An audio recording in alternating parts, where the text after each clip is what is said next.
Jehúne a hawn, na that sífse a sean an lá ha mi dúlaigh seagah na Naidheachdan Neònach. Seachcinn na gasceach seo is CBBC ALBA agus ha na Naidheachdan imeachí acin a ghuíomh. A go deara han skipper idir bhí crunneacha barach fistrachaí na dhéana gascich a bheitstay idir deachgan tana. Ha cúnspait i lensling sílas suarach na sláinte agus sábhailteach hí ho.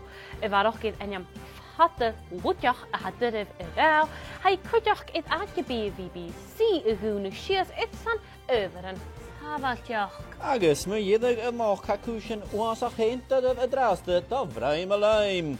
Agus adar sin ann nach do líge Braim an na collatíoch. Ha eolichin sin bheachchan spre a gaicha agus go bhí cuach gas go leor di lín ar sean a thula bad asit a ha Díolan na hilainn a níor a chumal a dulfad bhíasan. Sinne go hanna Naidheachdan Neònach tuagadh is a níiad san níor, hanne leat féimeas go deara, hanne leat fior. San fú panda.